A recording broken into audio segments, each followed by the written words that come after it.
We are live. We are live. Welcome to College Football's Peek Around the Corner with your host, Greg Pflugar. We cover everything in college football because we love everything in college football. And if you do as well, please subscribe to our channel. Ring that notification bell. Smash the like button. Share the video if you want to support this college football's Rebel Outpost with a donation to keep the lights on and grow the channel. Just hit that $ where you make your comment, and I will get to you super chat as quick as I possibly can.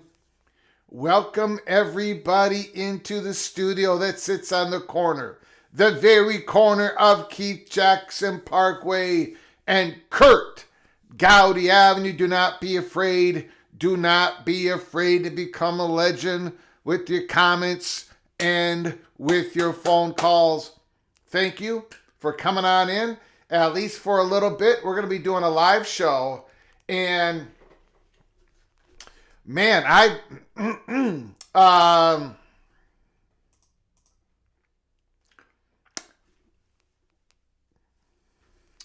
the Army of 24. The Army of 24. We aren't going to stop until we get there. And man, oh man, the momentum continues to grow. More reporting. Read the words. Read between the lines. Oh man, that May meeting, that spring meeting in May, Destin, Florida, SEC meetings.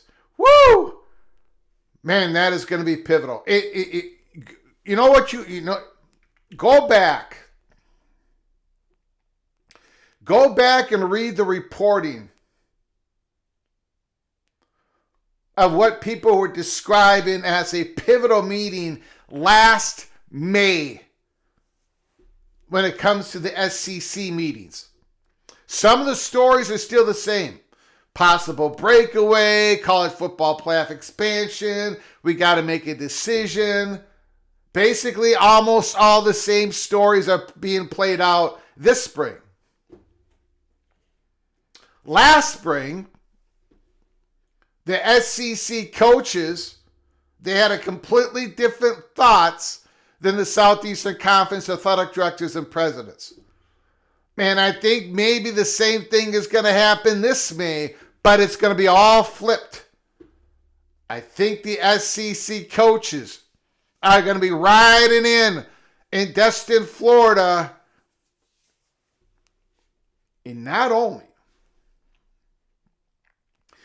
only is the momentum for a 2014 playoff growing, I think it might all circle back to having AQs back in the mix.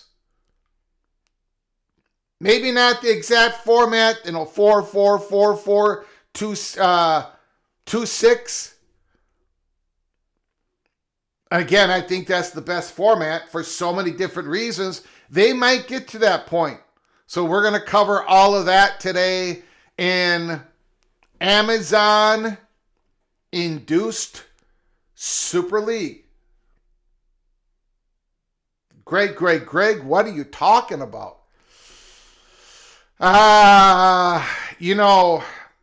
Sometimes we have to go backwards to go forward. I had a very long discussion this morning, chatted behind the curtain, and they reminded me of information that came out just a couple of months ago in January about Amazon. Amazon has already looked into a potential Super League. Not a Super League of 70 schools, but a Super League of 40 or 50 schools. I did an episode on that. We did a live show on that. We got more information on that today per Chatter Behind the Curtain. Now again, this is not happening anytime soon, if it does happen at all. But we all sit here and we talk about the forces. So many different forces coming on in. We've got private equity money, third-party money that wants to come into the college football, college sports space. We've got politicians that want to come in and they want to say, look, our voice has got to be heard. Title IX, we got to look out for the small guy. You've got Cody Campbell coming on in and saying how he wants to get it done.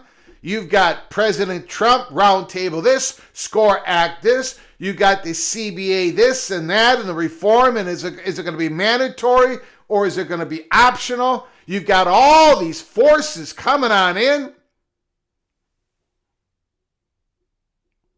But I might be overlooking Amazon.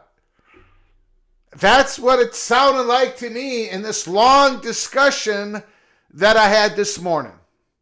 Holy smokes. Now, I don't want to bury myself. I don't think I'm overlooking Amazon. I mean, we've got Amazon in the Holy Smokes Theater because of the same discussions with the same, well, not the same discussions, but previous discussion. We've got Amazon in the Holy Smokes Theater. They're going to be a player in whatever happens next. But they might, if Amazon could control everything, and they do not, believe it or not, I think they want a huge voice in what happens in college football going forward. And before we get to those two big stories, we are going to take a little trip around spring football to get the Heather Dinich article that came out today. We're going to take a little trip around college football and see if see what's cooking early on in spring football. All right, I want to do a roll call here. Karan Shakar is in the house. Case Struthers is here. Georgia Bulldog Don Scruggs. Sun Devil Ager is in the house. Rod Riartima 24. MBM Go Pokes is in the house. Oklahoma State Cowboy Bill G, another Oklahoma State Cowboy. I don't know if he's in the chat yet. Congratulations to the Oklahoma State Cowboys. ACHA, I think it's division, I don't think it's the top division, Division 2 of HCHA, the second highest level of club hockey. Whatever, Oklahoma State Cowboys have made it to the championship game, if I read that information correctly. So congratulations to Oklahoma State. Skaven, yes, is in the house. Mr. Cornhusker. Dave B is here. KFC Bats is in the house. Preston from North Carolina. Kayla Ramirez, Mr. Buckeye. Penn State Bob Swinger. Bimba 75. 79, College Football Plus is in the house. Thanks for coming on in. We've got Buckeye Greg, longtime PATC family member. Buckeye Greg is in the house. Big Gun Shop. Ray Klein is here. Tough Tony is here. Kurt Gowdy would be demanding a new Gophers men's and women's hockey coach. Next year, Tony. Next year. Not this year. Next year. Old Dad 75. Gold Black 45. Amazing Blue is in the house. Hoosier Dave is here. Vox Quindaro, good evening, Buckaroos. Thanks for coming on in. Vox, Rock, Chalk, Jayhawk, the other Gygax, Daniel Gygax, Mr. Mountaineer is in the house. Kenneth Maynor, the Pirate. Mick Stevens, TCU Horned Frogs. Jeff Kais is here. All right. So everybody's in the house. I appreciate everybody coming in. We've got quite the show. We've got quite the show lined up. March 16th. Mick Stevens, both TCU men's and women's basketball in the tournament. Congratulations to the Horned Frogs. Jimmy Austin, you haven't missed anything but the roll call, Mr. Duck. We are going to be talking about a little duck football, though. We're going to be talking about a little duck football here in spring football. Okay, let's get to it. Let's get to the Heather Dinich article. First of all, it's going to be, we'll quickly go through the first part. A little trip around the country. Notes around the country. We are going to skip the first part of it. Alabama coach Kalen DeBoer. Yep. 20-8. First 2 seasons. That's not good enough. Around the country. Let's start with the Oregon Ducks. The Ducks' biggest win this offseason wasn't the transfer portal. No, it wasn't. It was the guys who turned down the NFL draft to return for another season. Tatum Tuioti, the great linebacker, who I have to say I do not talk about enough about him. My bad. You've got the defensive lineman, Washington, Bear Alexander, who got his career back. Metoyo Ugalele. They're all coming back for the Oregon Ducks. The Ducks are absolutely loaded. Texas Tech. Coach Joey McGuire said his son, running backs coach Garrett McGuire, recently told him about this year's team's goal. Become the first Big 12 school to win back-to-back conference titles since Oklahoma Sooners won it 6 straight times from 2015 to 2020. Wow. Texas Tech returns 14 starters. They're loaded. Absolutely loaded from last year's Big 12 title team. Although 3 of the defensive players are not returned and are ranked in ESPN's analyst Jordan Reed's top 50 players following the NFL Combine. So they lost the cream of the crop, but man, they got a lot of guys coming back. A lot of guys coming back. What's crazy is, McGuire, I thought we were a big team last year, he said. We're even a bigger team than we were last year. When you see us get off the bus, we look the part, baby. At different times, at different positions, we haven't. Mass kicks ass. Let's keep getting bigger up front. Wow. McGuire, the Red Raiders are back. USC Trojans. You all know I love the Trojans this year. I got them going to the playoffs.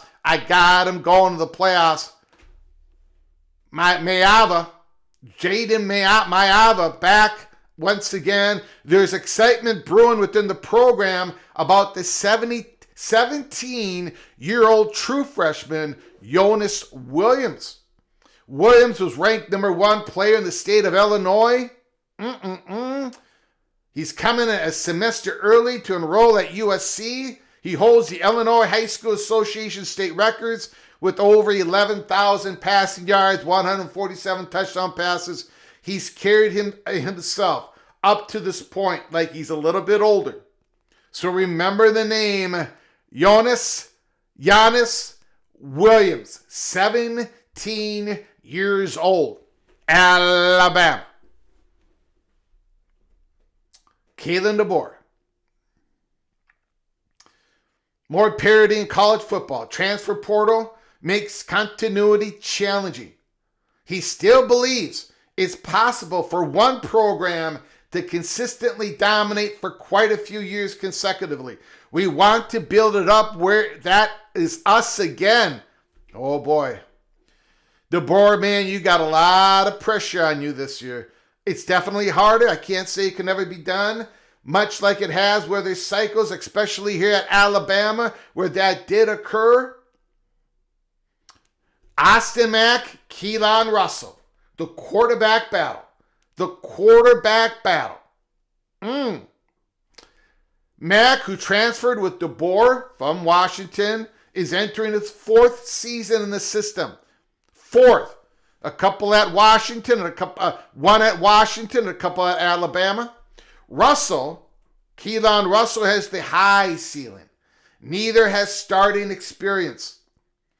DeBoer said he thought Mack looked like he belonged out there in the Rose Bowl against Indiana. Well, we'll find out. I think it's going to be Keelan Russell, but we're going to find out together who's the starting quarterback of Alabama Game 1. Texas, the Longhorns, who I've got Dosey Doan with the Buckeyes as the favorite to win it all in 2026. Yes, quarterback Arch Manning is back, should be better in his 2nd season. His supporting cast also got an upgrade. Hollywood Smothers and Relique Brown. We talked about both of these gentlemen in our quarterback rankings. We had Relique Brown, number 10 in the country. We had Hollywood Smothers just outside the top 10. What a backfield. What an exciting backfield. Smothers and Brown and Manning. Holy smokes. Not to mention Cam Coleman. Cam Coleman along with a little bit more built up Ryan Wingo. Woo! Sarkisian is the Longhorns. Good luck, everybody. Good luck against the Longhorns. Auburn first-year coach Alex Golish. Excited about his linebackers. Defensive line and safeties. Excited about his defense.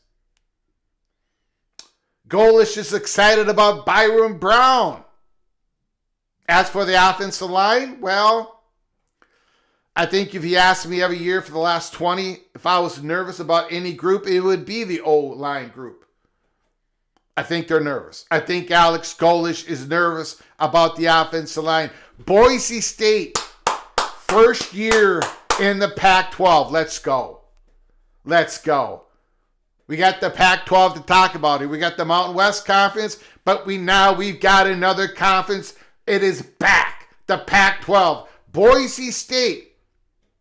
Spencer Danielson, the very successful coach at Boise State. It's going to be even more difficult to reach the college football playoffs.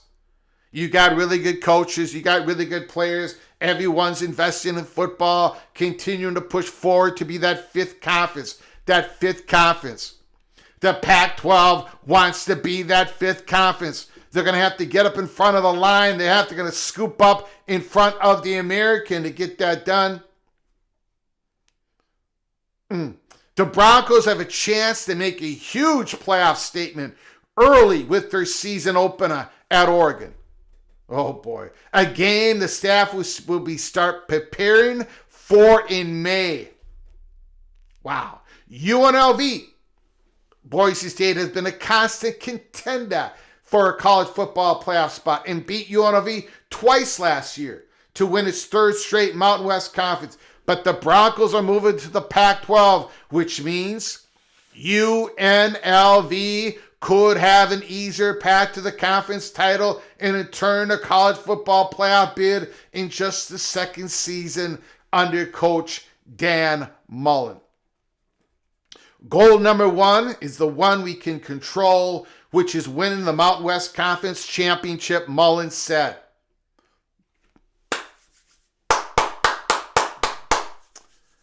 Oh, I'm excited. I'm getting excited. I know it's only March 16th, but I'm all fired up. Coach Kalani Sitake, BYU, wanted to take a minute to remind everyone that his starting quarterback, Superman Bear Bachmeier, was a true freshman last season. And not only was he a true freshman last year, but he did not arrive on campus until June. He wasn't like he was an early enrollee because of what happened. Well, we know the story. But Bear Bachmeier, he learned the playbook during the season, which meant the staff couldn't really open it up until the very end. Now that he knows the offense, Bear Bachmeier, it's like night and day difference, Sitake said.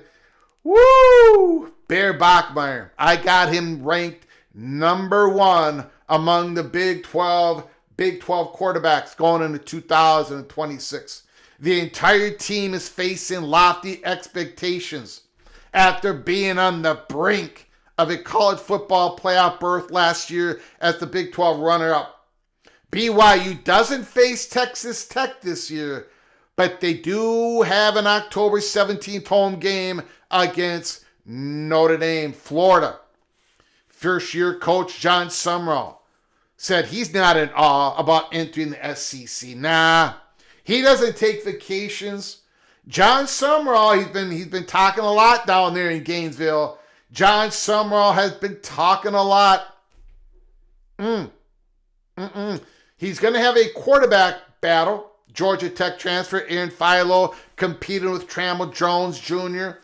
It's probably going to be one or the other. SMU senior linebacker Alex Kilgore, he says, we're back. We are back. We are coming back.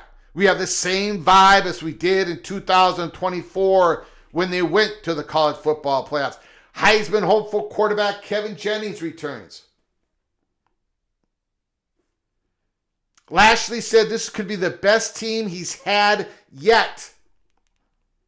Look, I'd rather tell that everybody we're going to be terrible, he deadpanned. But we've gone 3 straight years now where SMU either started the season in the top 25, finished in the top 25, or both. I think we have the potential to be the best team we've had since we've been here, and now we're going to get to the playoff talk. That is the trip around college football here in the spring. Pretty interesting stuff. Kalen DeBoer, I don't know. I think he should be doing what Matt Rule is doing in Lincoln. Matt Rule they're being quiet there. They're not going to hype nothing up. They're just going to work.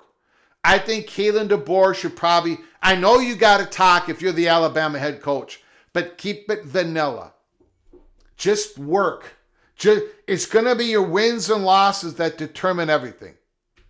We've got a couple of super chats here. Greg, Buckeye Greg is in the house. Holy smokes.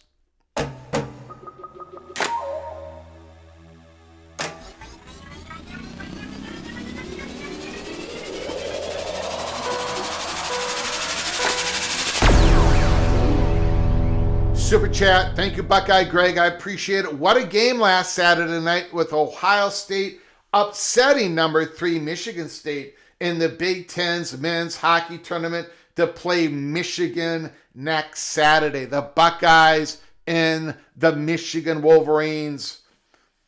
The Big Ten Conference Championship. Congratulations to the Buckeyes. Thank you for the $5 holler, Greg. I very much appreciate it. Very much appreciate it. I am surprised. I'm surprised it's not Michigan State winning the conference championship game. I'm surprised they did not win the Big Ten tournament, but that's how it goes in hockey. It can go in all. There's a lot of puck luck as well in hockey. We always got to keep that in mind. Thank you, Buckeye Greg. Appreciate the generosity. Congratulations to the Buckeyes. Thank you for coming on in. I appreciate it, my friend. We've got super chat from the pirate, Kenneth Maynard.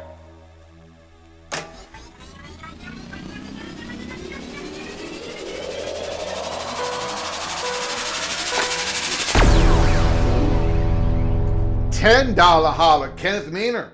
Duke winning the ACC tournament in men's and women's basketball and the ACC in football, all in the same academic year, is pretty dominant and historic. Just giving props. Go Gators, defend the title. Yeah,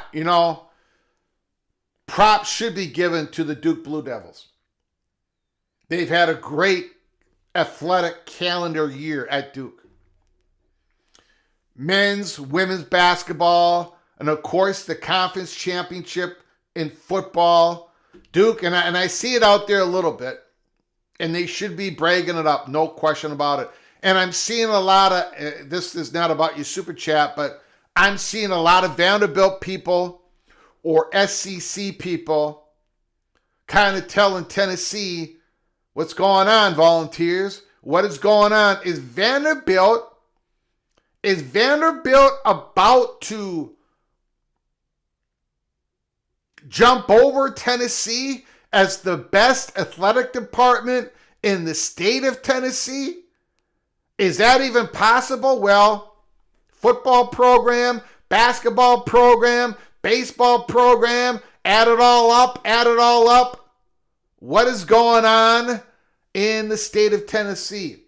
So Duke, Vanderbilt, there's a lot of bragging going on, and I wish I could brag, but I am the re-elected mayor of Louisville City, so I cannot. Kenneth Maynard, thank you for the $10 holler. Very much appreciate it.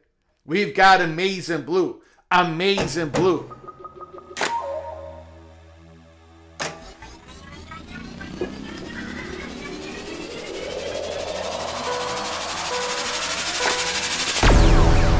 Hey, Greg, remember you dreamt that the Gophers beat my Wolverines? Then you woke to see they lost by 20. I do not recall any of that, to be honest with you. I do not recall any of that. Because my dreams come true, Amazing Blue. My dreams come true. At least 2026. The little brown jug is coming home. But thank you for the $5 holler. I do appreciate it, my friend. Thank you for the super chat. Thank you for your generosity. The Michigan Wolverines, are they going to win? Is Michigan going to win men's basketball national championship? Are they going to be able to get it done? Are the Gators going to be successful in their title defense? Is Michigan, or is it going to be Duke? Let me know. Let me know. Mr. Monkey says Minnesota will always be Louisville.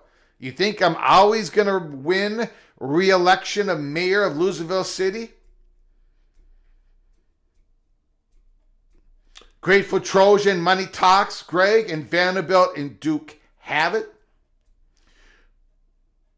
Grateful Trojan, Florida Beach Volleyball had a very solid weekend, beating both my Trojans and defending champions, TCU. Glad to see that sport growing. MBM, Michigan, Florida, Arizona, Duke.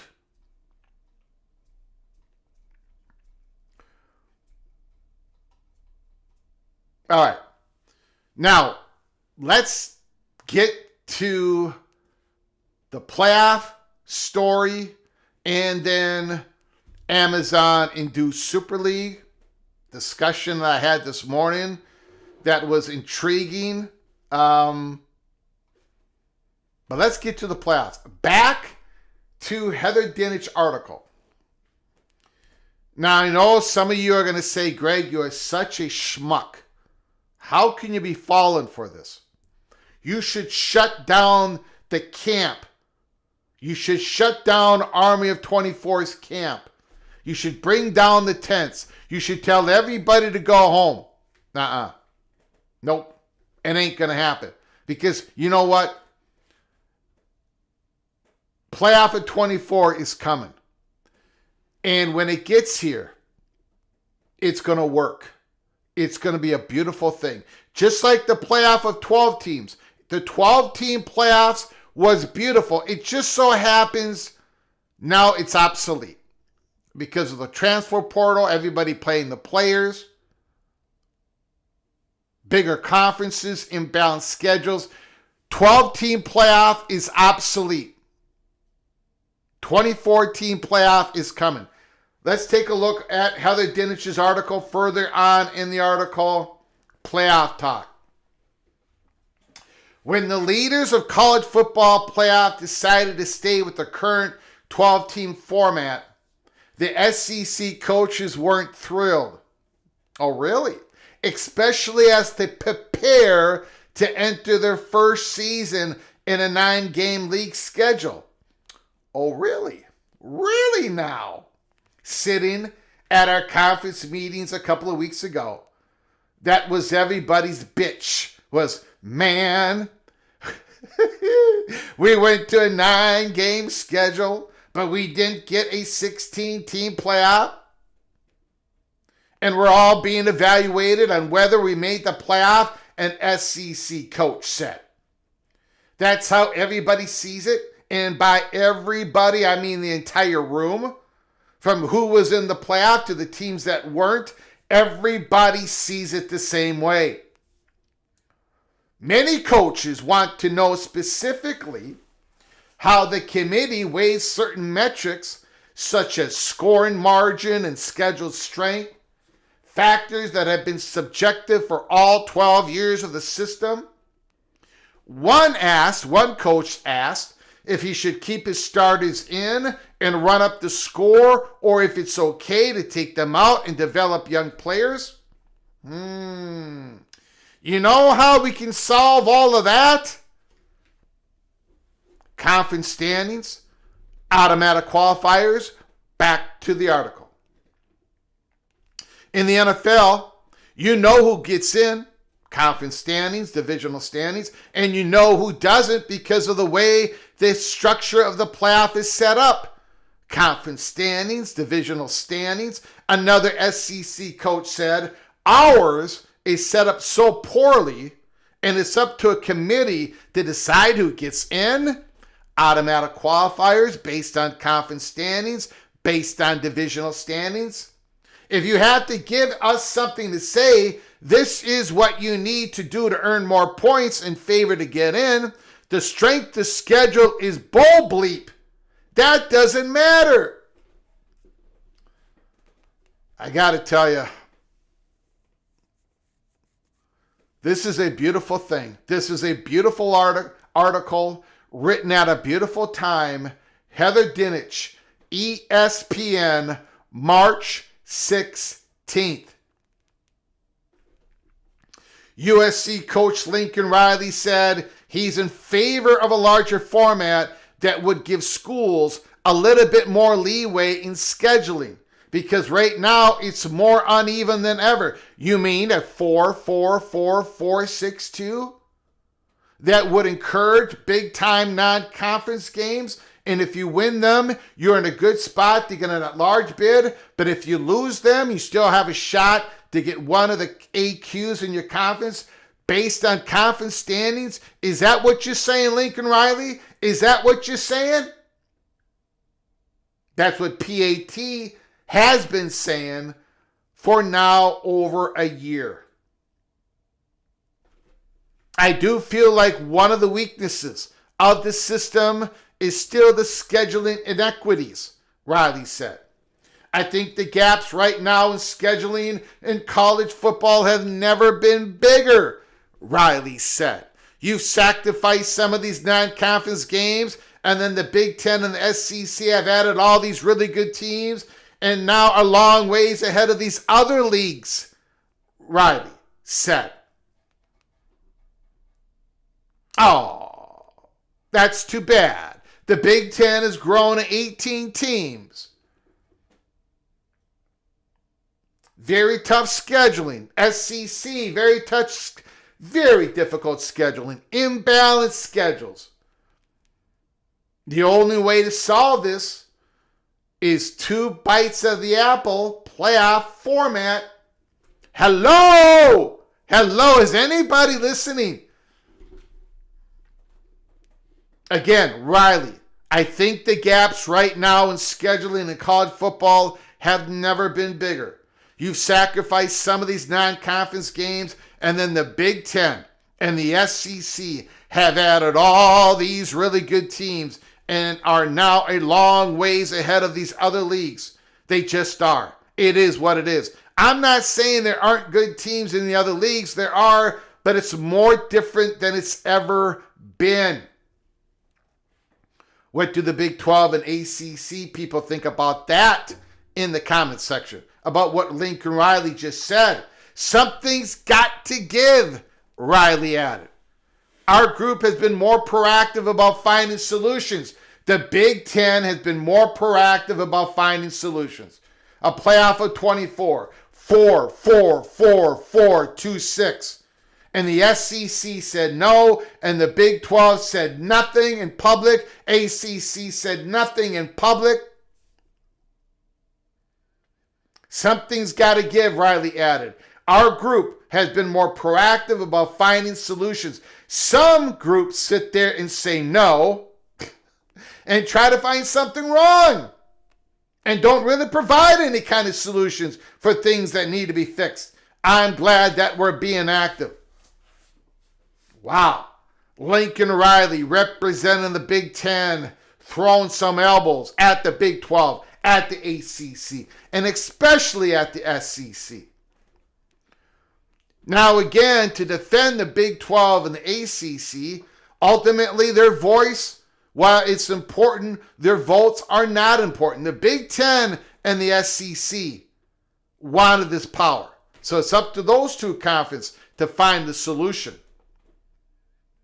So what about it, SEC? What about it? Although the Big Ten's push for 24 teams remains on hold for now, decision makers in every conference have become more open to the idea.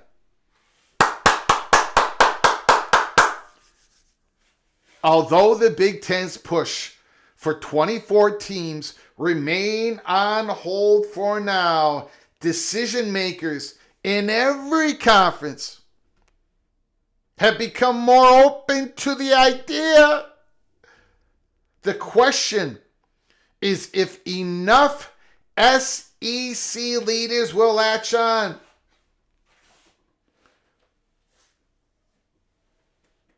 PATC money shot number 1 of the article.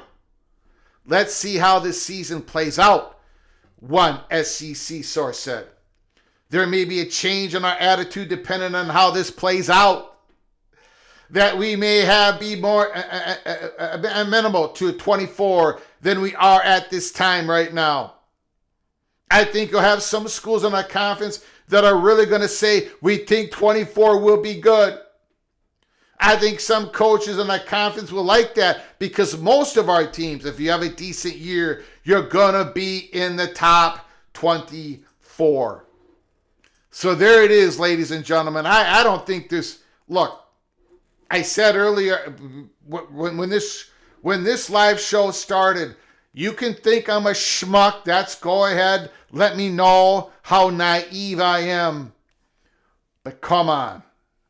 When you've got ESPN, Heather Dinich, every time they mention the number 24, they're not using the word pathetic anymore. They're not using the word absurd anymore.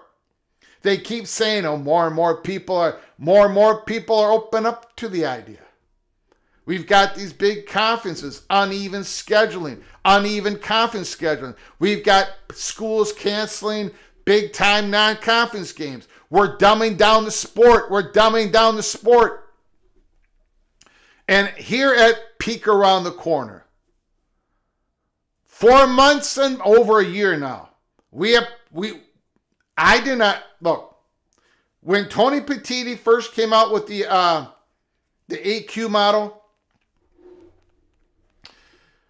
I went against it so hard. I said, this is bad. This is stupid. And then I started understanding why. But then I came to the quick conclusion that 442213 was dead politically.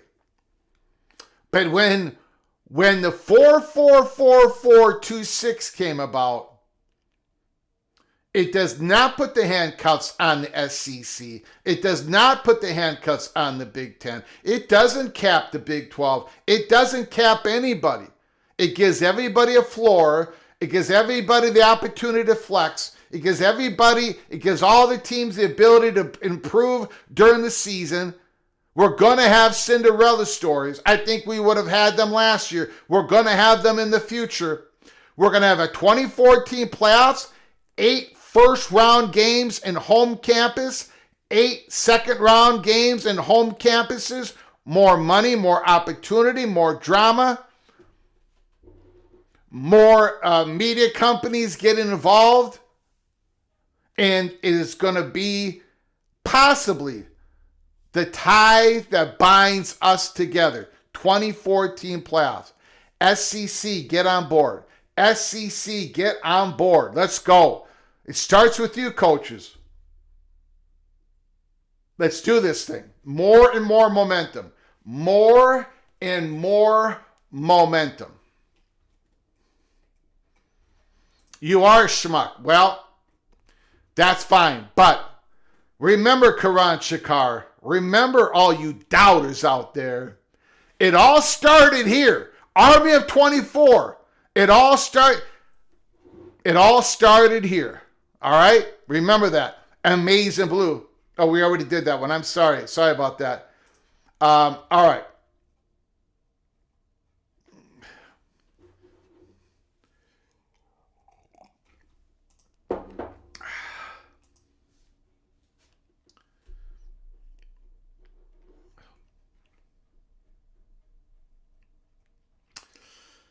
Okay. All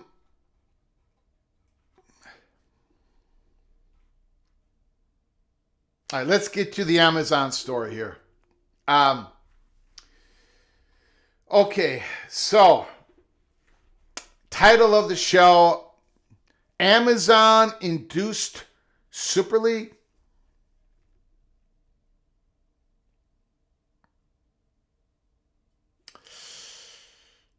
We talked about how there's all these forces out there banging on the door, trying to get in to the college sports world.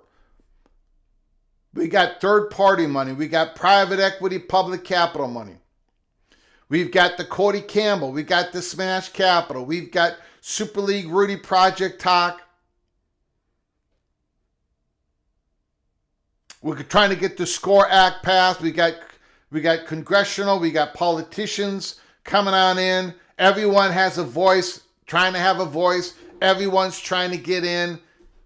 and be impactful to the future structure of college sports. And we talk about college football here at Peek Around the Corner. And I think we need to talk about Amazon. We're going to talk about Amazon today because we did talk about Amazon a couple of months ago. And we're going to remind you of that here in a couple of minutes. That Amazon I had a long discussion this morning. Chatter behind the curtain, and we've had these talks before. You and I, we've talked about this before. Amazon is in the Holy Smokes Theater. Remember? And there's a reason why they're in there. Because they're going to play a part in whatever happens next. We talked about an article that came out a couple of months ago. We're going to bring that article up again, in which it was reported that Amazon and others, but we're going to focus on Amazon today because that's the long discussion that I had today with Chatter Behind the Curtain. A couple of months ago, reported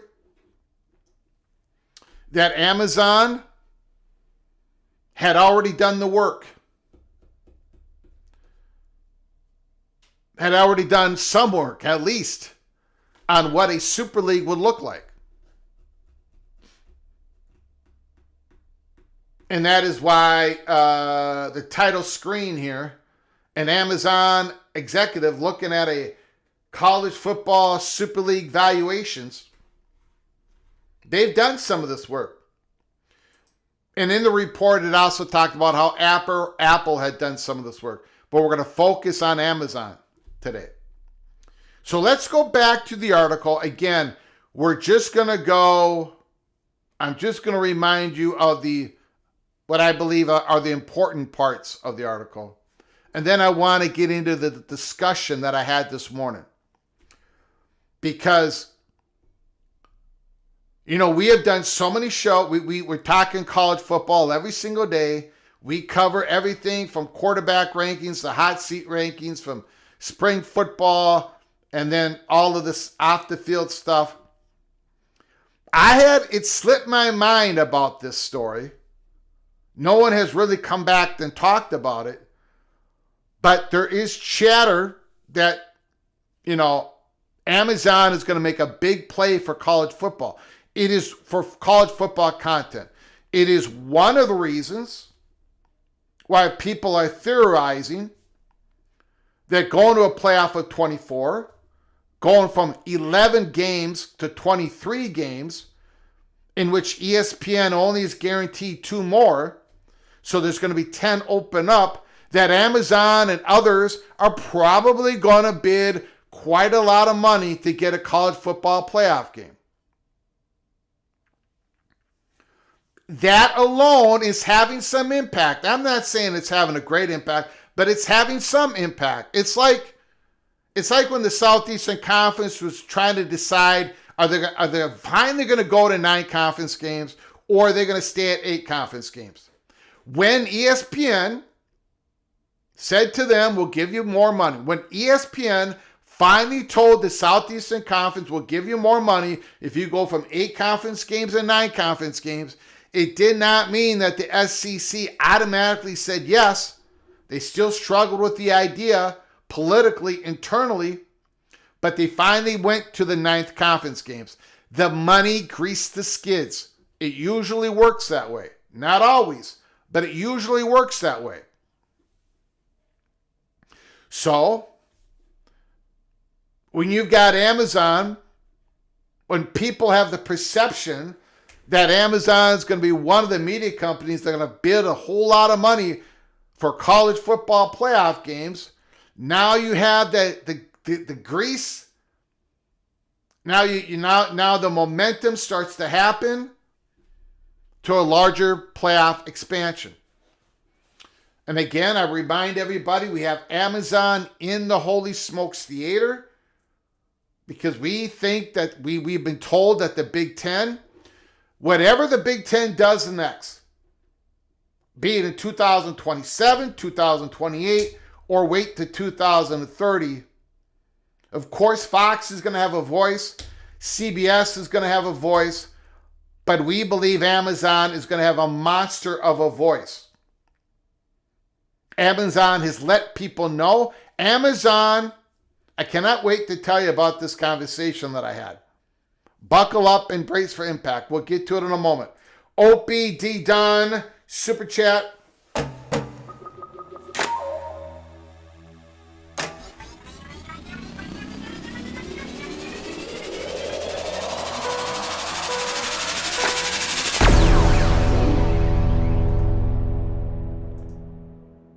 OPD Don, $25 holla Super Chat from the Purple and Gold. My fear is if you go to 24, then the NFL will go to 20 with some incentive for the players to make it happen and move the start of their season earlier so they can move their playoff earlier too. Just what I see happening.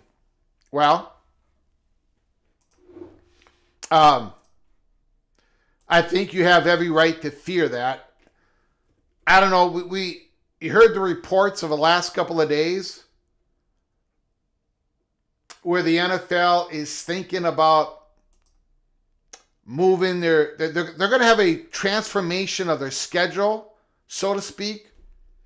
They're going to be using more calendar days, other calendar dates to put NFL content into them. One of those days is Wednesday, the day before Thanksgiving.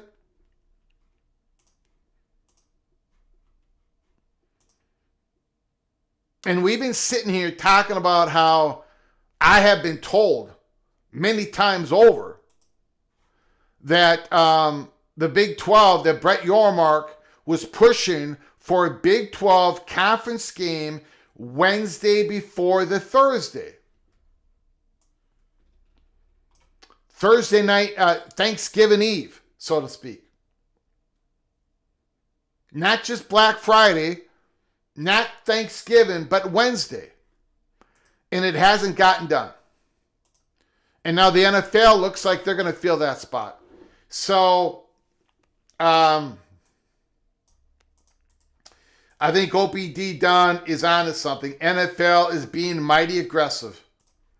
Mighty aggressive. They're going to fill more dates up. They're probably going to expand at some point.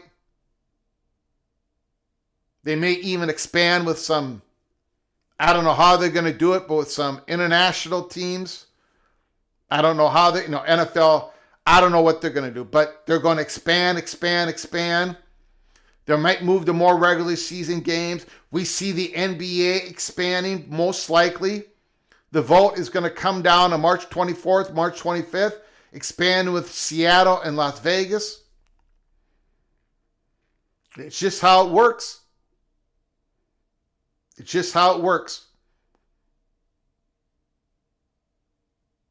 That's why, well, that's just how it works. That's just going to keep going. OPD Don, I get your fear. But I don't think college football, the game that I love, I don't think we can cower into a corner. I don't think we gotta take our spot. We gotta move our schedule earlier in August. And we gotta start the playoffs right after the regular season is over.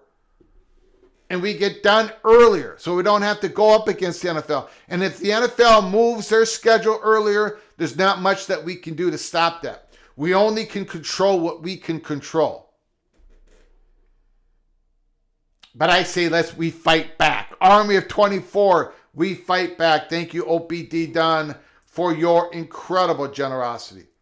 Thank you, sir. Bill G, thank you, OPD Don, Purple and Gold, LSU Tiger.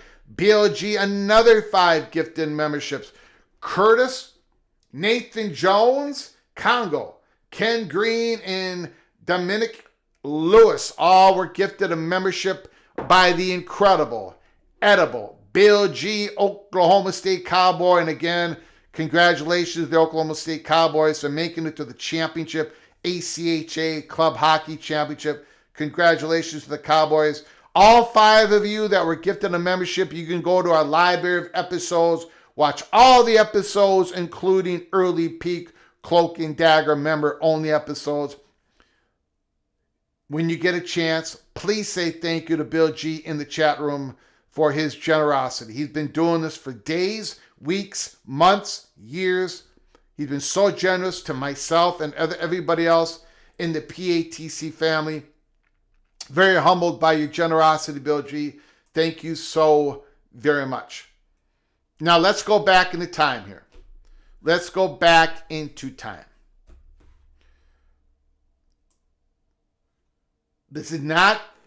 This report came out in January. All right? But I think a lot of us, or at least I have forgotten this. I don't know how I forgot this, but let's take a look. Aaron Taylor, January 15th, 2026. We covered this on an episode. We covered it on a live show. I'm bringing it up again today because of the long conversation I had this morning. That's the motivation of why we are bringing it up again today. We haven't talked about this in a couple of months. The Amazon situation. College football, not so subtle journey toward becoming a super league. Now, I'm going to skip a whole bunch of the article, and I just want to get to the Amazon piece. All right? That's what we're going to do. TV networks have already gamed out the Premier League version. The TV networks have already gamed out the Premier League version. They've already met with all their data, the valuations, metrics. ESPN, Fox, NBC, and Amazon. We're gonna focus on Amazon. We're going to focus on Amazon for because of a conversation I had this morning, have all reportedly explored 40 to 50 team breakaway models with national schedules and independent playoffs. They know where the viewership lives. They know where the money is, which is really important. And they know what's coming if the current trajectory holds. They know what's coming. Again, it's about blend. We always talk about blend. They know where the viewership lives, which is important, but they also know where the money is, which can be a little bit different than where the viewership is, and they know what's coming if the current trajectory holds. There's already,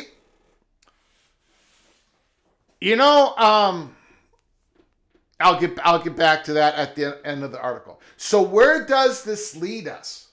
Again, this article came out January 15th, just a couple of months ago. Not back to the good old days of balance and make-believe amateurism.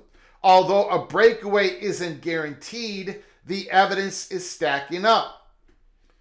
The first phase, which is likely stretches through next year, could see the Big Ten and the SEC consolidate power with a playoff expanded to 16 teams. That did not happen yet. And it may not happen. May go to 24, as well as the possibility of conferences creating play-in games, which Petiti has discussed. Again, that hasn't happened, and would it only happen? It would only happen if you had automatic qualifiers for each Power 4 conference. After 2026, we could enter a 5-year period where college football playoff evolves in football's governing body, with the NCAA taking a ceremonial role.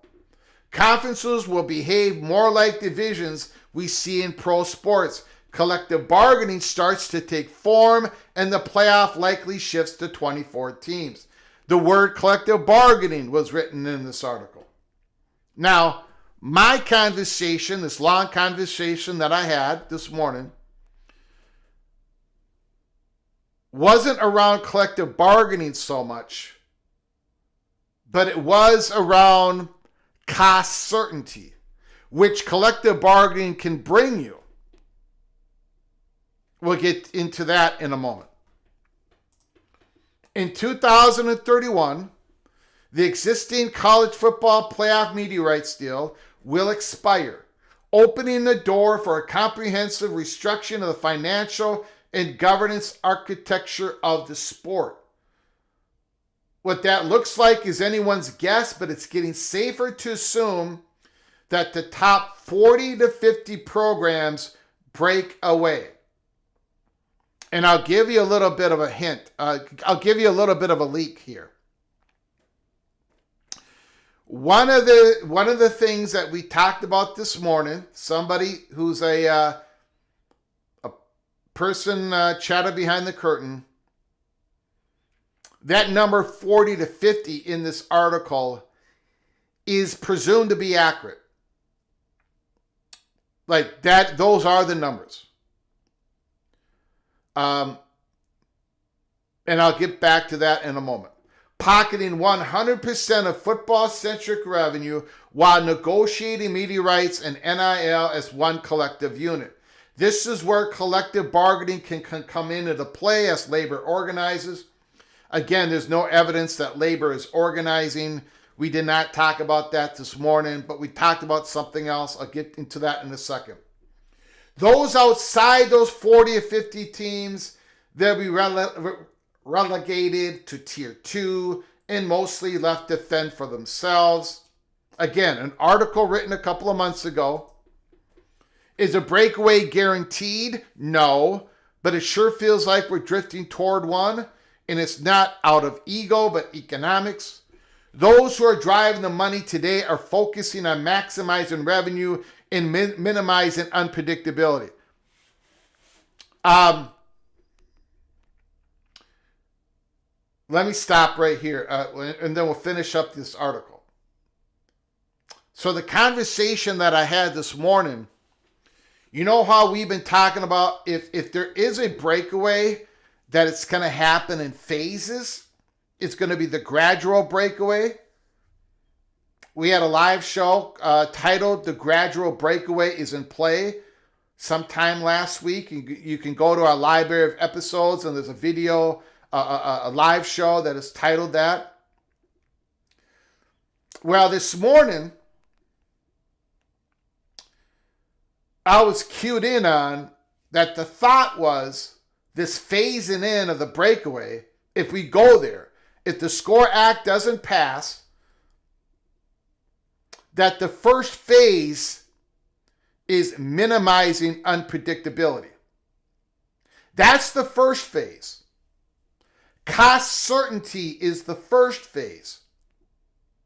And we'll get into that after we're done with the article. That means roster limits, contracts, cost controls, collective bargaining, and even bringing in private capital if you have to. Again, collective bargaining was not part of the discussions, but contracts were. Cost controls were. We'll get into that. Those aren't football concepts, they're business concepts. And the existing model can't deliver any of them. The breadcrumbs are everywhere. One day soon, we're all going to wake up and realize college football didn't suddenly become a super league. It quietly turned into one. Again, back to the phase. Phase 1, phase 2, phase 3, and now we're in this super league. It's the gradual, it's not going to happen all at once. It quietly turned into one while everybody was busy arguing about rankings. Because in the end, money doesn't whisper, it reorganizes. Aaron Taylor is the co-founder of the Joe Moore Award, earned by the top offensive line in college football, and a CBS Sports analyst, a member of the College Football Hall of Fame. He was a two-time All-American at Notre Dame, where he won the Lombardi Award and was a starting offensive lineman for the Super Bowl champs. the Green Bay Packers. All right. So here's a long discussion that I had this morning. And this was really focused on Amazon, but we'll take it out a little bit further than Amazon. But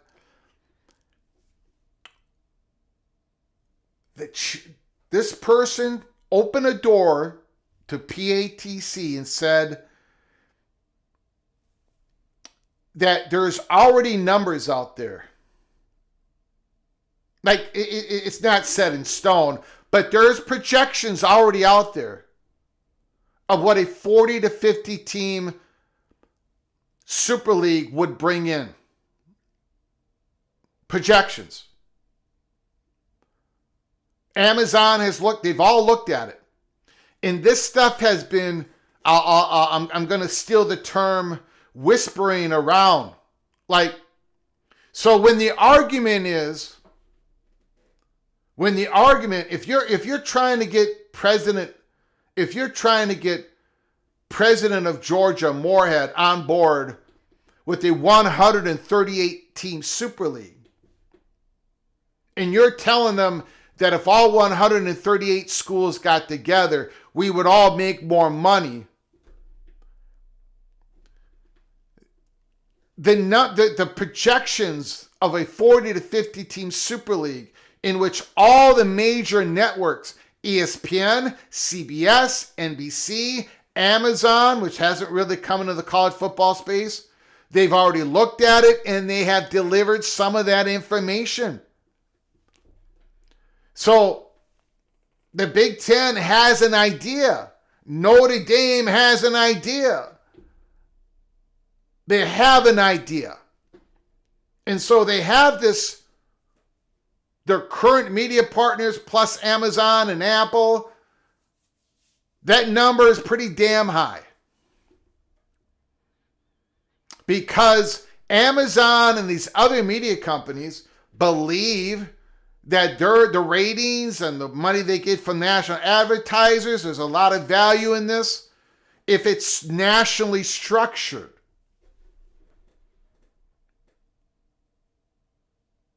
Nationally structured. In other words, maximizing the schedule. So, like what the NFL does. But the number 40 to 50, that's the number. That is the working number.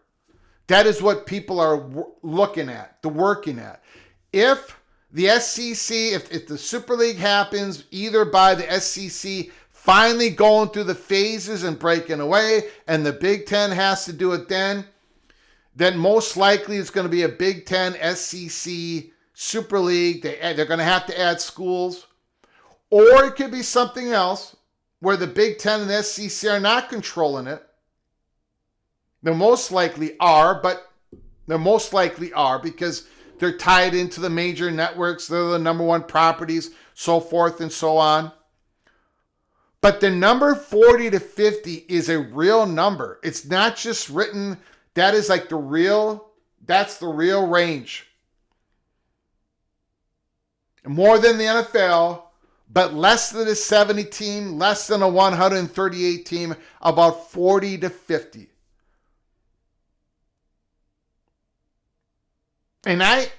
Okay, so that's one thing. The other thing is the chatter behind the curtain person is like, this is why a lot of schools don't want to. This is, when Michigan said there might be something else out there, they want to make sure that there's flexibility within the Big Ten. They want to make sure that if this happens, they can flip the switch to this. If the Big Ten and the SEC doesn't totally control the mechanism of going to the 40, 50 team Super League, They probably will, but that's not set in stone. So Michigan and other big time programs, they want to make sure they have that flexibility. Amazon, according to the chatter behind the curtain, is a big influencer right now. They're influencing college football right now. One of the reasons we have them in the Holy Smokes Theater. The Big Ten has Amazon in mind when trying to engineer what the future is going to look like. And if you go to a 40 to 50 team Super League, Amazon is a player in this.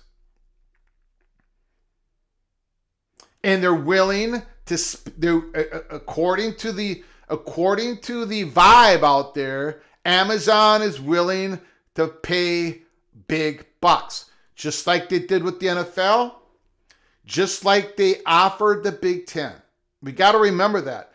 Amazon went way over.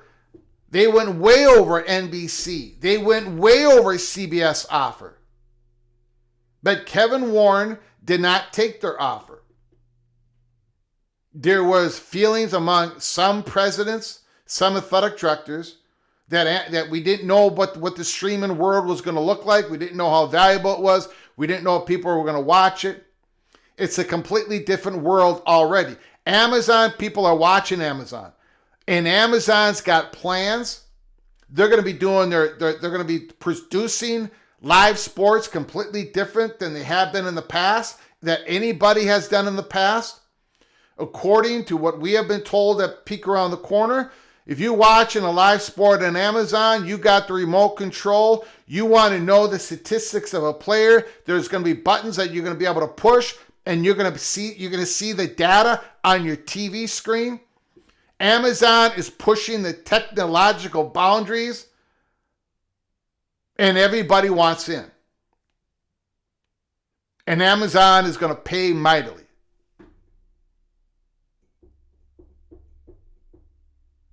So Amazon is already influencing. They have power. Cody Campbell's got power. Smash Capital's got power. Big Ten's got power. SEC's got power. Big 12 and ACC's got power in numbers. Fox, ESPN. But Amazon has already made it known they want in, but they want in at a certain structure. It might be they just come in for the Big Ten, an expanded Big Ten, or it might be that they come in as a 40, 50 team Super League. But they're making their voice known. This is the third conversation I've had about Amazon within the last 6 weeks. The third one. From a couple of Big Ten people, and now somebody chatted behind the curtain.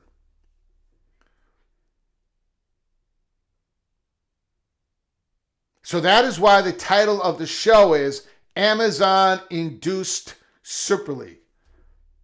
Question mark. We talk about how the Big 12 is looking at a private equity, or not a private, whatever you want to call it. They're looking at a third-party money coming in, Otro Capital, Redbird Capital. We've been down the road with the Big Ten, looking at the UC investment. We're looking at all this stuff. Amazon wants in, and they're going to flood the zone. Supposedly, that is the projections. And there's a belief out there of the range of revenue that this Super League is going to get. So, the last thing that this chatted behind the curtain person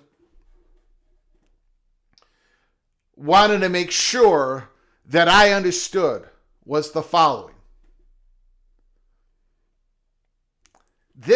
Whatever this number is, whatever this value is, that people believe a 40 to 50 team Super League could present to a Tennessee, to a Michigan, to a USC, whatever that number is, that's the number that you've got to beat. So, if the Big Ten is going to go in their media rights negotiations in 2029, 2030, what number can they get for an 18-team conference, a 20-team conference, a 22-team conference, a 24-team conference? In a 24-team playoff, a 16-team playoff, where everybody's involved, all of FBS, all of that money, what is the projection on that? What can the SEC make if they do an early negotiations on their TV contract that don't go, their media contract that doesn't end until 2034? What if they go to the negotiation window early? They've all going to have to beat or come close to this mystery projection out there of a 40 to 50 team Super League that is probably going to include the Big Ten and the SEC, or at least most schools in the Big Ten and the SEC, and then some others, because that 40 to 50 number is a real range of teams. So when you're talking about the 138 team, everybody pooling the rights together, it's just all pales in comparison, really, to whatever that number is out there. And here is the other part of it. Was told that the first phase, if that SCORE Act doesn't pass,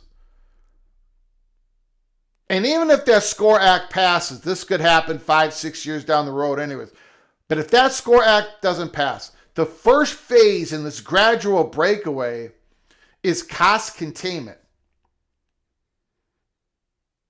Is the SEC going in their own silo or working with others, but it's about cost. It's not about the media revenue. It's one of the reasons why Greg Sankey keeps saying, we're not talking about media revenue right now. We're not talking about that right now. We're talking about having control over governance. Roster spots, eligibility, NIL, rev share. The first phase of this is predictability, cost containment, cost certainty. That's the first phase. The media stuff can come later. And why can the media stuff come later? The media rights come later? Because Greg Sankey knows, Tony Petitti knows, they all know.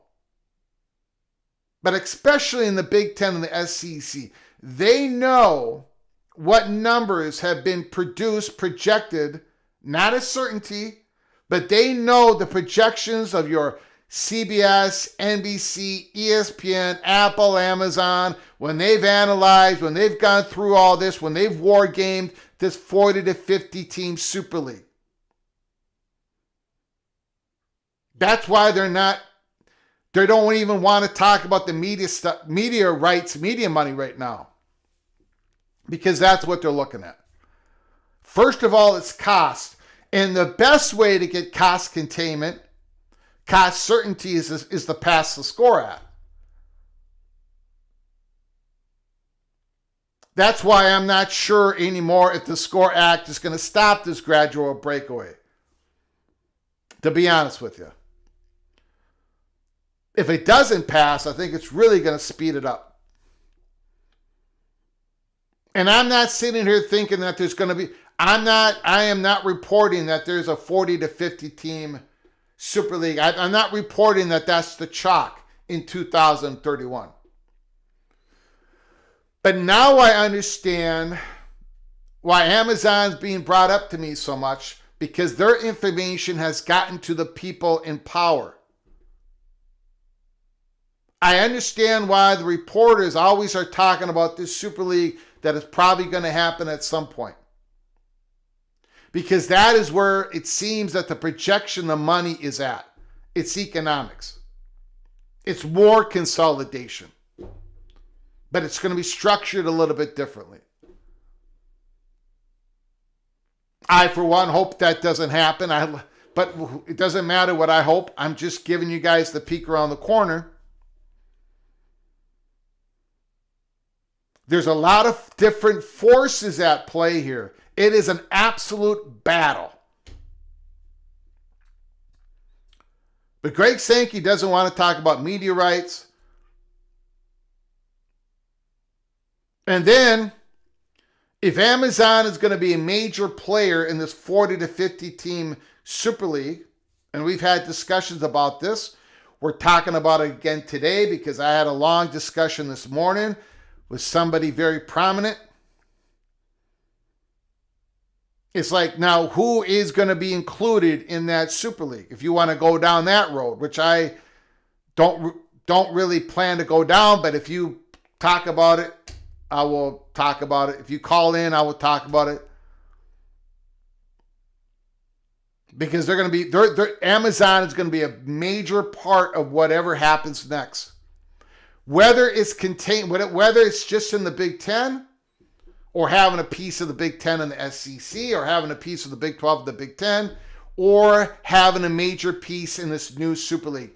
Amazon is planning to be a big time player in college sports. Another reason why we had that door open to us a few months ago about the Big Ten and anything they're thinking about in the future, Amazon has to be a part of it. And that is why we put Amazon in the Holy Smokes Theater. We did not know the extent of Amazon's pursuit of getting into the college football space, because it might be just bigger than just the Big Ten. So that is the information that we have for you today, that I can remember. Possible 40 to 50 team Super League. Say it ain't so. I do not want that to happen. I will do everything I can to fight against it, but then again, who cares what I want? But Amazon has looked at it. They've analyzed it. They're interested. And if they're interested in it, if ESPN is interested in it, if CBS is interested in it, if Paramount is interested in it, that's CBS, then the SEC and the Big Ten are going to be made, they're going to be made to be interested in it. All right, let's go to your super chats. We'll go to your phone calls. Amazon is going to be a major player. Eva Badger, super chat. Holy smokes.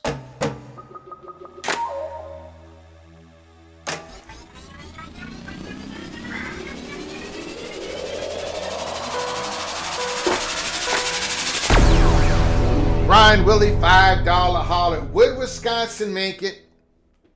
Minnesota left out. It could happen after Wisconsin wins back the axe. Holy smokes. Oh my God. Oh my God. Evil Badger throwing out a nightmare scenario for my beloved Golden Gophers. Thank you for the $5 holler, Evil Badger. Very much appreciate it. Thank you so very, very much. OBD Don, 5 gifted memberships. Thank you, Evil Badger. Thank you, Ryan Willie. Thank you so much. You're not going to win back the axe. But I will say, in any 40 to 50 team Super League, Golden Gopher fans, close your ears. But Wisconsin would be way ahead of Minnesota when it comes to valuation. So would Iowa. Anyways, OPD Don, 5 gifted memberships. Jesse Wilson, KSU Father J, 71 Big E's, A1QC1, Oregon Stacker, were all gifted a membership by the Purple and Gold. OPD Don, all of you, every single one of you that I just mentioned are knighted. Cloak and Dagger. Cloak and Dagger. When you get an opportunity, please say thank you to OPD Dunn for his generosity. And all of you can go to our library of episodes, watch all the episodes, including members only early P Cloak and Dagger. And please say thank you to OPD Dunn when you get an opportunity. Thank you, OPD Dunn.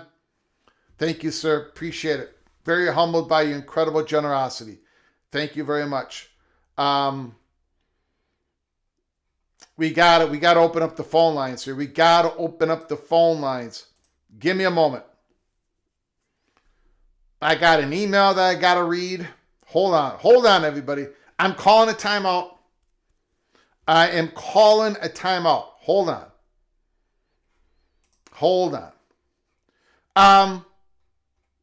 So let's take a step back here. Number one,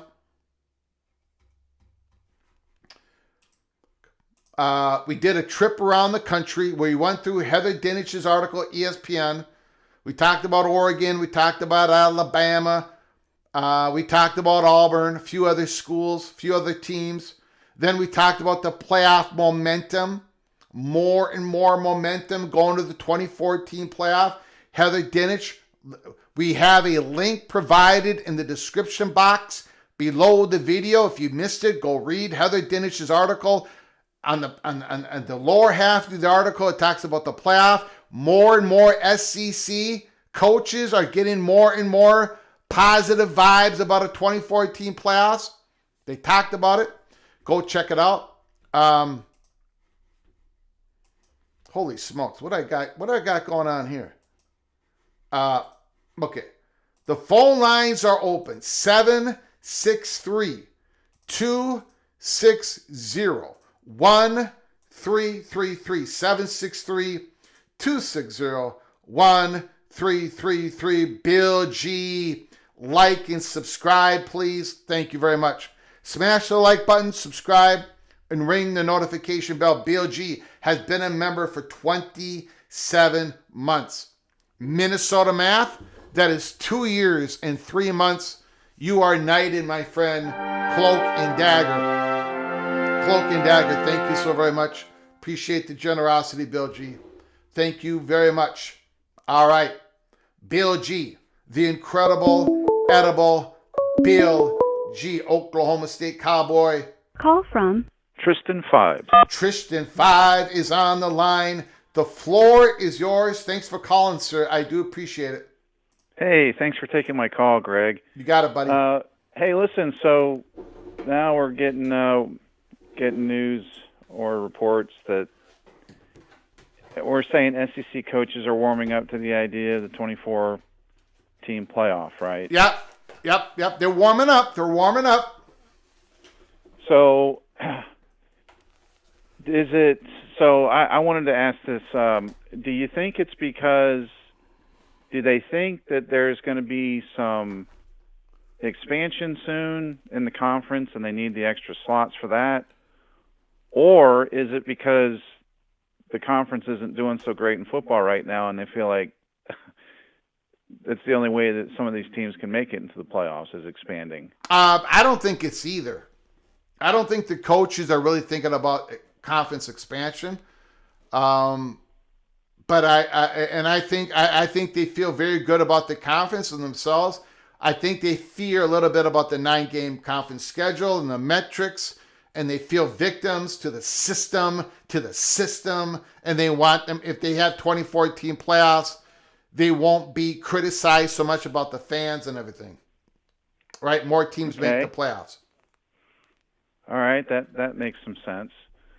Yeah, and so now, based on these recent reports that you're talking about today, do you think that the odds of the SEC going into its silo are increasing, decreasing, or unchanged?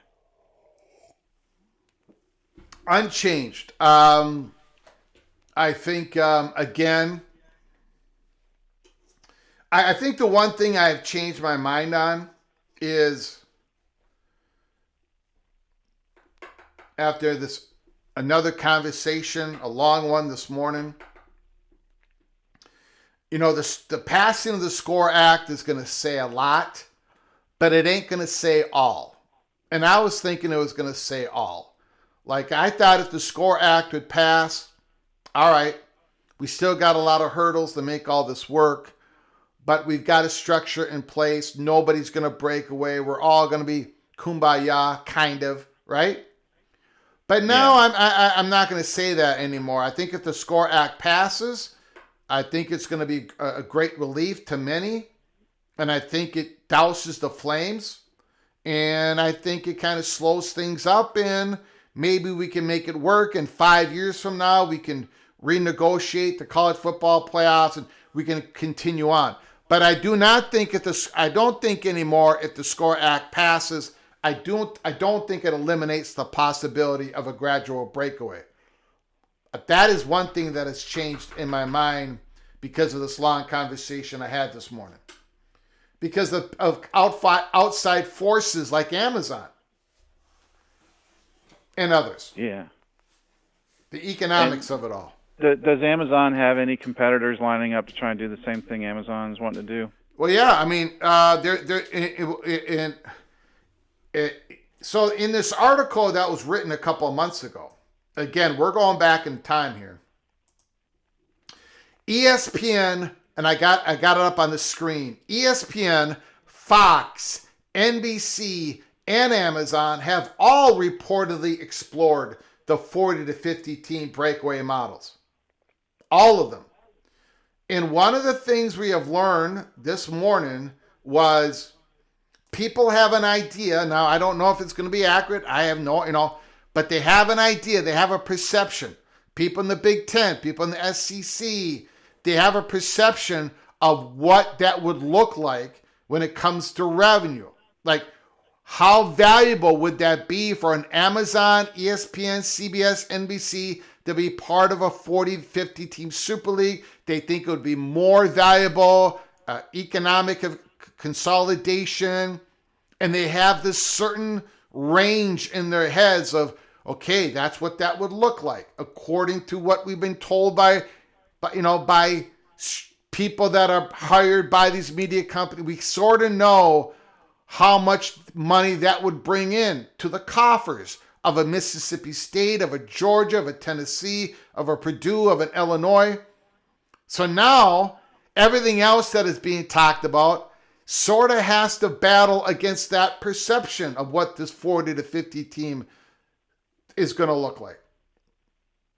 You understand what I'm saying? So it's not just Amazon, but most of the discussion was about Amazon. But no, there are other major media companies that have done the same valuation. Okay. Yeah, the thing that concerns me about the Super League, Greg, is I really hate the idea of any of the schools in the Big 12 being left out. I mean, I know you were just saying that 40 or 50, and that obviously that's not written in stone. Yeah. But if you do the math, some of those schools are going to get left out, and you still got the ACC to factor in too. Yep. I'm hoping I'm going to fight against it every step of the way. As a fan, I don't want any of that to happen, and I'm not saying that it is going to happen. But yeah, it's more than just being talked about. There's certain metrics that have been shown to people. There's a certain range, there's a certain perceived reality. I don't know if it's true reality, but there's a perceived reality of what this would look like and what it would mean to these universities that would be in this Super League. Right. Well, it's interesting. It's all kind of still up in the air, but maybe some of the outlines of how they're going to work their way through it are starting to crystallize a little bit. And we'll just have to keep chatting about it, and you keep bringing us the news. And I appreciate the good work that you're doing, Greg. I appreciate it, sir. Thank you. All right. I'll talk to you later. Thanks a lot. You got it, buddy. Thank you very much. Bye-bye. Thank you for the kind words. Again, take it however.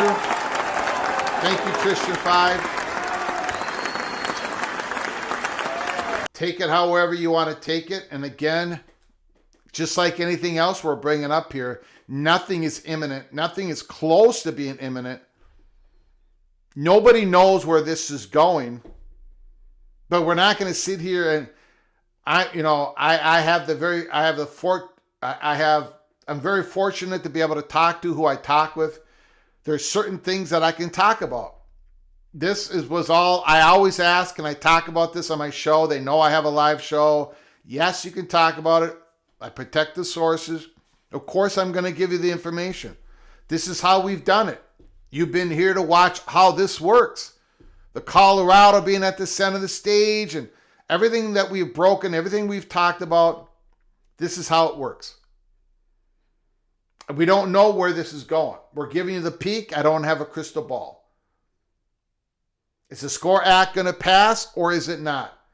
Because there's two roads. I mean, if the Score Act passes, then we get back to the traditional, all right, but if it doesn't pass,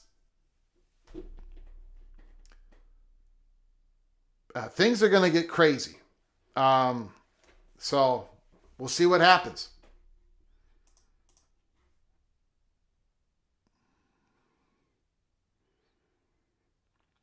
John News, Greg, I do not see the Big Ten abandoning Purdue or even Rutgers. I would bet against it, but I don't know.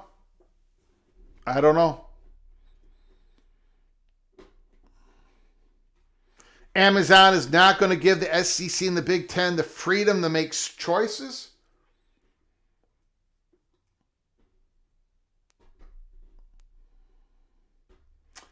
Colorado's top 20 market, Denver, and would not be left out, period.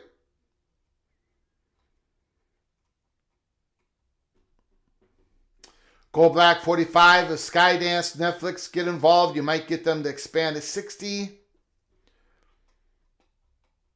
And one of the things that were driven home this morning in my discussion, that 40 to 50 number, that was, and of course, sports business. I mean, the number 40 to 50 is a real.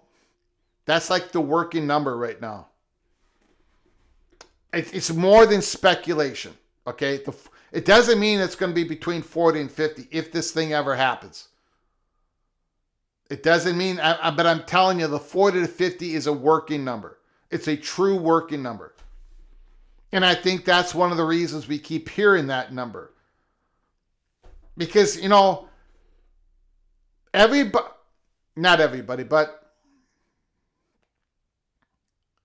the reason why, like Tom Fernelli talked about this everybody's talking a little bite about it. They go in with an article, they talk a little bit about it, they come out. A couple weeks later, Matt Hay and Paul Fine, they all talk about it a little bit, then they come out. And the reason they all mention it is because they're all hearing it. It's the chatter behind the curtain.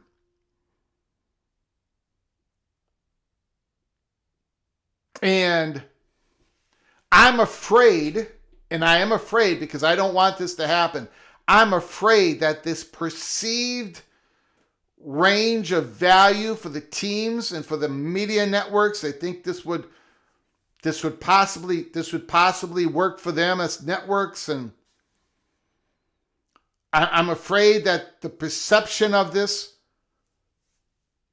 is really positive, and that's why all these other ideas are getting pushed aside, because there's nothing. There may not be anything that can beat this 40 to 50 team Super League. The Big Ten going in their own media negotiations in 2029, maybe late 2028. Maybe they can't beat it. Maybe certain big streaming networks are more, they look at the value of a 40 to 50 team Super League better than they will look at the value of an 18, 20, 22, 24 team Big Ten. I don't know. I don't know. Obviously, I don't know. But everything seems to be the number, the value of this idea is out there. The perception of it is out there. That is real. Now, the value that Amazon and others think that this is, that might change in a few years. But there is this, Amazon worked on it. They all worked on it. And they've given some of that information away to a Petiti, to the Penn State leadership, to Michigan's leadership. The commissioners know kind of what this range of value is. Phone lines are open, 763-260-1333, 763-260-1333. The first phase is cost containment, if this actually happens.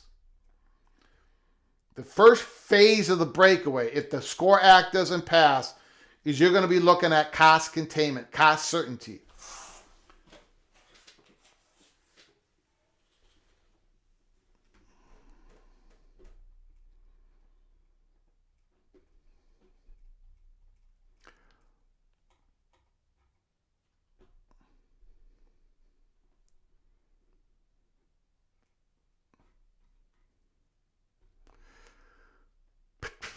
And that might happen. Jansen Roberts, I doubt the SEC and the Big Ten wait around. I think they make some moves on expanding in the next couple of years to get who they want, not who Amazon or Netflix might dictate who they add. That could be, although I got to tell you, we were told at PATC that Amazon is going to be part of any decision that the Big Ten makes. Or let's put it this way.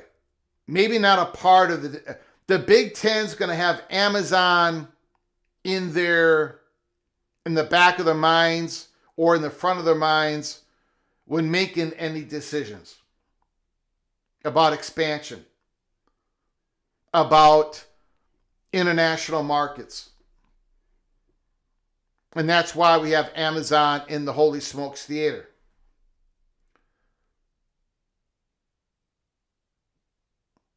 So there has been a lot of Amazon talk, I tell you. A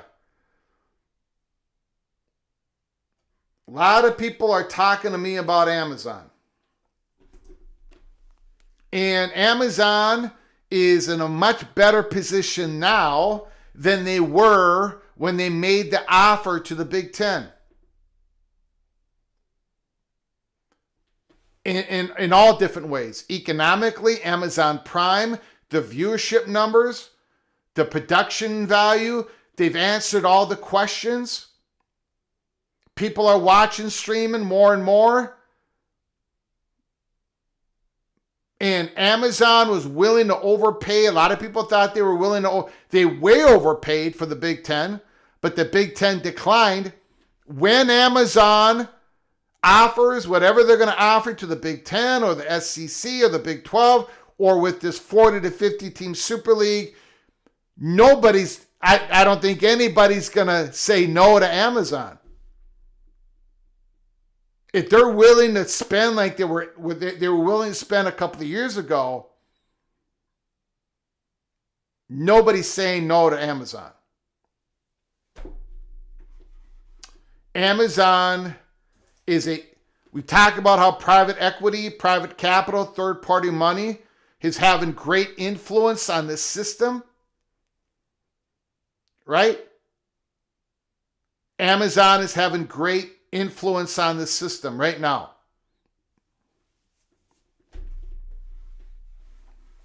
Mark's Holy Grail, thanks for coming on in. 2014 playoff is a participation trophy tournament.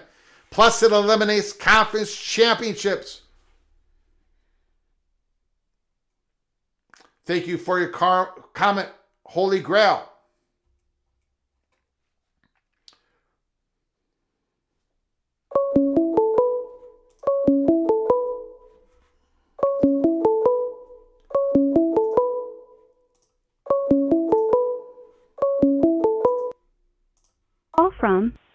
Grateful Trojan. Great for Trojan. The floor is yours. Thanks for calling, sir. Thanks for having me, Greg. How are you doing? I'm doing good, buddy. How are you doing? You got to be excited about USC's team this year. I think we might actually be in contention for the playoffs this year. Oh yeah. It's not just this year. I think what we're building is something that's going to be, in contention for a lot of years to come. So it's exciting to see the offensive and defensive line are finally, capable of playing at a Big Ten level. So we should be competing for the next few years. So I'm excited about that for sure. But the reason I called, and it hasn't really been touched on much by you, and really I haven't seen really anywhere. But how is the Big Ten not going to try to get into a market like Phoenix and prefer the Salt Lake market over Phoenix, especially with the amount of alumni that they have in that area, not to mention just the sheer size of it? Is it because they don't want to have to take two with both Arizona and Arizona State, or would there possibly be a chance that one would break off from the other, or is there another reason that I'm missing? You know what? I don't even know. I really don't even know the reasons. I can speculate on it, but I think you brought up one good one. It might be difficult to separate one from the other, and the valuation of taking both of them doesn't work. All I know, and I've been saying this for more than a couple of years, they're just not brought up to me. Nobody that I talk to, and I'm very fortunate to talk to a lot of people, they're just not brought up to me. Now, I will say this. I will say this. Brett McMurphy, who knows 1,000 times more people than I do, 1,000 times more smarter than I am, when he went on the show of Wasserman and Andy Staples, or it might have been on 365 Sports, but one of those shows, he did say the Big Ten candidate list is all the AAU schools in the ACC and all of them in the Big 12. He said it's a big old list, and that would include Arizona and Arizona State. So if Brett McMurphy says they're on the candidates list, then they're on the candidates list. I just happen not to have anybody mention them to me ever, really, the people that I talk to. So, and you bring up a good point. I feel athletically that Arizona State is probably in more of a solid footing right now than Utah is with I feel like they have a great young coach that seems to be a long-term hire. And I feel like they're starting to invest into their program quite a bit, where Utah just had some turnover, obviously. And a major reason why they've been as successful as they have been is because of that turnover, the coach that left. Mm-hmm. So I'm not so sure that they're as strong of a long-term play as Arizona State would be. Not to mention, obviously, all the population of Phoenix, the money that is in Scottsdale and Tempe in that area, and the sheer number of Midwesterners that are in the Phoenix area would be huge. Would be absolutely huge, which I don't feel like Salt Lake really offers that same thing for the Big Ten, in my opinion. So. It might be. I'm just going to throw this out there, okay, as a possibility of why I'm not hearing more about the Phoenix area and such. It might be because of the demographics that Utah would bring in a new. Now, Brett McMurphy did say that about Utah. It would bring in a new market into the Big Ten. He said those exact words on 365 Sports or Ari Wasserman, Andy Staples show. Also, the Big Ten alumni living in Arizona isn't really the right demographics that the national advertisers are looking for, right? You got a lot of old Big Ten people going down to Arizona, and they're already Big Ten fans, and they're already in the age group in which they're not spending. They're retired down there, so they might not be the correct demographics. However, they do have families, they have grandchildren, and they become alumni of the Big Ten schools, and so it still might work out, but I just don't hear much about them. I don't think expansion is going to be a decision based upon who's the head coach, all that stuff. I think it's going to be based upon largely when it comes to the university. Is there enough commonality with the university to the Big Ten? And market, demographics, 100-year decision. I did ask Grateful Trojan, I did ask the question. I didn't really get an answer. I did ask the question. I pushed the envelope and I said, all right, so let's say Amazon has a major voice in the whatever happens to the Big Ten, or Amazon has a major voice in whatever happens to a possible 40 to 50 team Super League. Okay, so who would Amazon want? And I did throw out a few schools, and I did throw out Utah because maybe, Amazon likes to have people buy their shipping. I mean, that's what they're in the business for. They're in the business of delivering stuff, right? But he didn't. He did not bite on my question. He didn't go there with me. So I was hoping to get some. Does he know that if Amazon would favor school A over B or B over C? But he didn't go there with me. All right. Well, yeah, just something that's kind of, I don't know. It's not making as much sense to me, really. Yep. That market is just being left out in the cold a little bit, and it's too large to not be. It is large. Part of this. Yes. Yeah. It's large. Yeah. A lot of Big Ten people are living there. You're absolutely correct. They're both AAU universities. You're absolutely correct, sir. I just don't. I wish I would hear something from them. I do have. We do have an Arizona State money perch in our BTM associate. I mean, we do have that person who gave us all that great information during the Big 12, Pac-12 drama, right? He was dead on nuts the whole way, and he's never spoken to us about a possibility of the Big Ten. So we just don't hear anything. But if I do, I'll bring it up as soon as possible. Appreciate that, Greg. Thank you for all you do, man. We appreciate it. All right. Thank you, sir. Take care. Right on. Right on.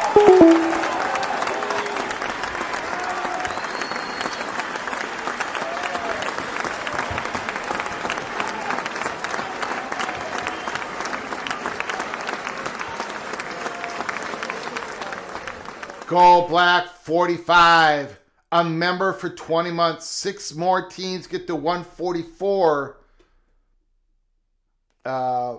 FPD 48 teams, new FBS G6 plus the rest, a former FBS with 48 teams. Then the new FCS is 48 teams, 24 CFP each, 2 24-team playoffs. Go Black 45 is after my heart. Well, that's what, we have a 24-team FCS playoffs right now. So thank you, Go Black 44. You are knighted officially. Cloak and Dagger, Go Black 45, Mr. Purple and Gold, along with Ryan Brooks, along with Rodney Richborg, along with OBD Dunn.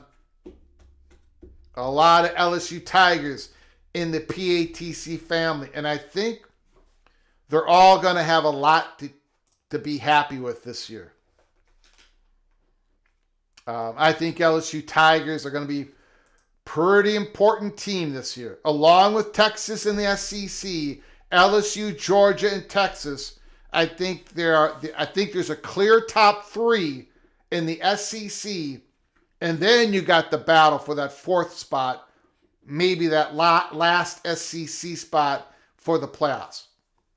I think Ole Miss is going to be in there. That's one of the teams that get that 4th spot. Great call, grateful Trojan. Absolutely. Absolutely. All right. I want to thank those who donated to our program today to help us keep the lights on. Buckeye Greg, Kenneth and Maynard, Amazing Blue, O.B., D. Dunn, Bill G., Eva Badger, and Gold Black 45. Thank you so very much for your generosity to help us keep the lights on and grow the channel. I want to thank the great callers that we had today. Great comments in the comments section. Again, before you leave, make sure you subscribe, ring that notification bell, smash the like button, and share the video. Make sure you keep your head on a swivel, because if there's any breaking news this week, and I think there's going to be, on the Nashville situation, possibly something to do with the Big 12. If there's any breaking news, we'll come on live immediately. So you got to get yourself notified, ring that notification bell. Until next time, from all of us at College Football's Peek Around the Corner, to all of you, please, you all take great care of each other. Thank you so very much. As always, God, family, Golden Gopher.